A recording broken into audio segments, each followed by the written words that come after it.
Հայաստանում առողջության ապահովագրությունը կսկսի գործել 2026 թվականին։ Առաջին փուլում այն կներառի 65 եւ բարձր տարիքի անձանց։ Նրանց ապահովագրավճարը ամբողջությամբ կվճարի պետությունը։ Առողջապահության նախարար Անահիտ Ավանեսյանը Armenpress-ի հետ զրույցում հայտարարել է, որ մասնակցելու համար անհրաժեշտ է լինել Հայաստանի Հանրապետության քաղաքացի եւ տարվա ընթացքում առնվազն 183 օր ապրել Հայաստանում։ 65+ տարիքային խմբի քաղաքացիները կստանան ապահովագրություն, անկախ նրանից ունեն հաշմանդամության կարգ թե ոչ, աշխատում են թե չեն աշխատում, քրոնիկ հիվանդություն ունեն կամ չունեն, կամ սոցիալական խոցելի խմբում ընդգրկված են թե ոչ։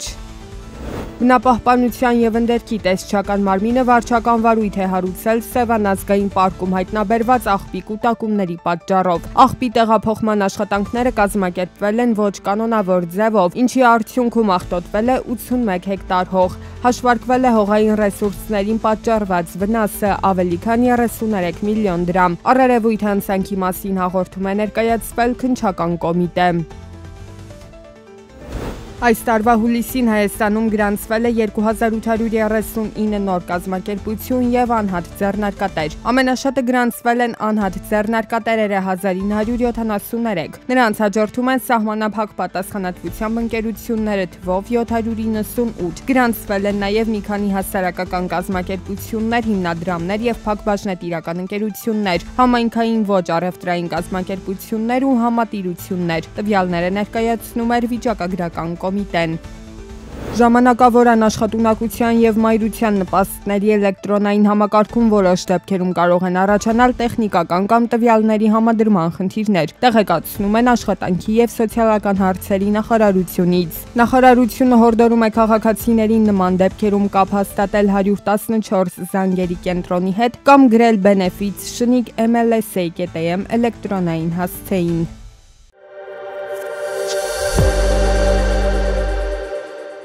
Միացյալ Նահանգների Սենատը 8-րդ անգամ մերժել է կառավարության ֆինանսավորման մասին օրինագիծը, որը նախկինում ընդունել էր ներկայացուցիչների պալատը։ 49 սենատոր դեմ է քվեարկել 45 կողմ։ Սենատի մեծամասնության առաջնորդ Ջոն Թունը հայտնել է, որ բանակցությունները դեմոկրատների հետ շարունակվում են շաթդաունի խնդիրը լուծելու համար։ Միացյալ Նահանգներում կառավարության աշխատանքը մասնակիորեն դադարեցված է արդեն 2 շաբաթ, քանի որ կոնգրեսը դեռ չի կարողացել համաձայնության գալ ֆինանսավորման հարցում։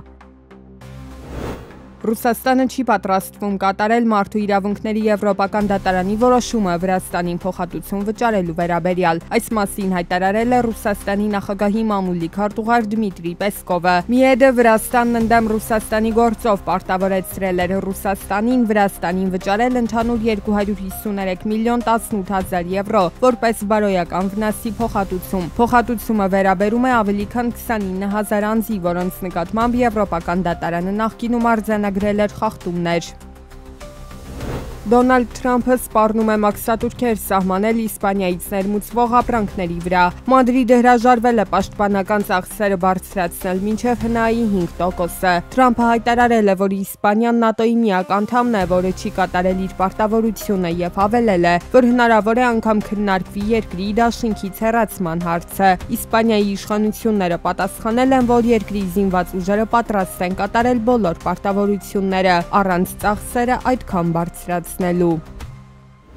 Ֆրանսիայի վարչապետ Սեբաստիան Լեկորնյուն առաջարկել է դադարեցնել կենսաթոշակային բարեփոխումը մինչև 2027 թվականի նախագահական ընտրությունները։ Այս նախաձեռնությունը նախատեսված է մեղմելու քաղաքական լարվածությունը եւ կանխելու սոցիալիստական կուսակցության կողմից կառավարությանը անվստահություն հայտնելու փորձը։ Լեկորնյուն նշել է, որ կենսաթոշակային համակարգի հարցը միայն ֆինանսների մասին չէ, այն նաեւ երկրի սոցիալական պայմանագրի կարևոր մաս է։ Նա հավելել է, որ բարեփոխումների դադարեցման հետ մեկտեղ անհրաժեշտ է խնայողության ռեժիմ, պետական ծախսերը վերահսկելու եւ բյուջեի դեֆիցիտը նվազեցնելու համար։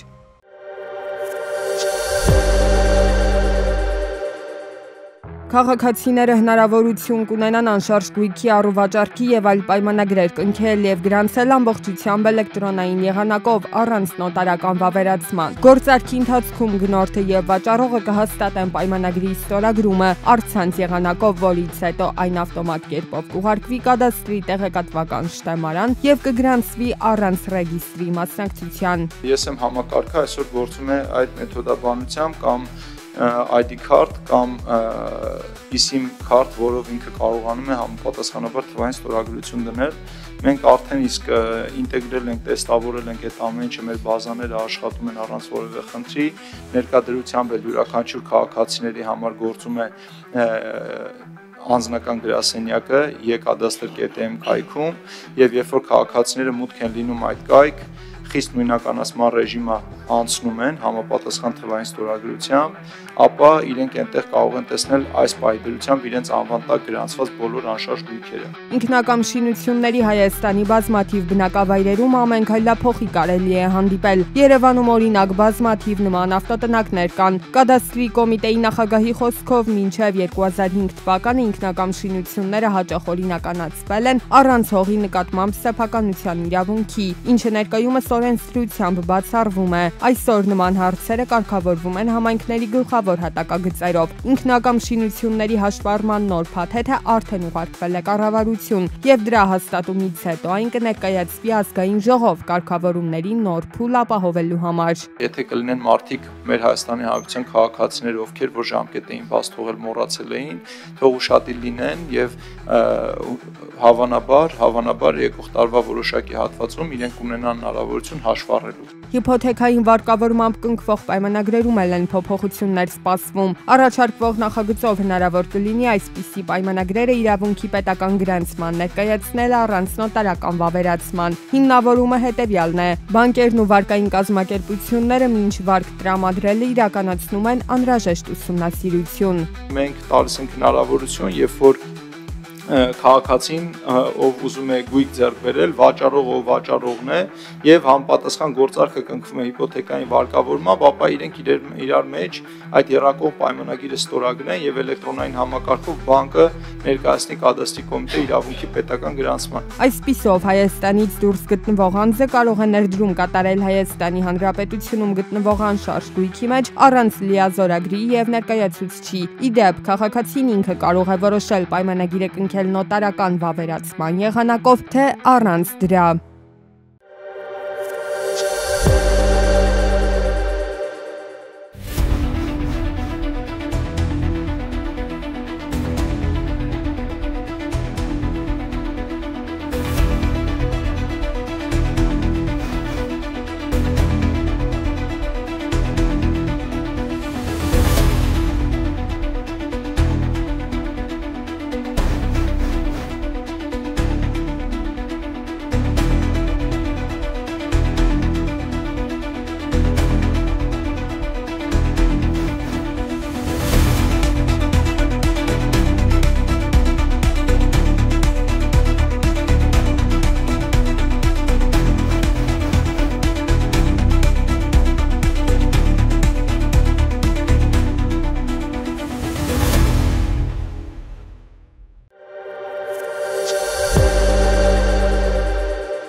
Հայաստանի ֆոնդային բորսայում տեղի է ունեցել պետական պարտատոմսերի հերթական աճուրդը։ 30 տարվա մարման ժամկետով պարտատոմսերի ընդհանուր ծավալը կազմել է 20 միլիարդ դրամ, որից տեղաբաշխվել է ավելի քան 19.4 միլիարդ դրամը։ Պահանջարկը գերազանցել է առաջարկը, հասնելով շուրջ 26.9 միլիարդ դրամի։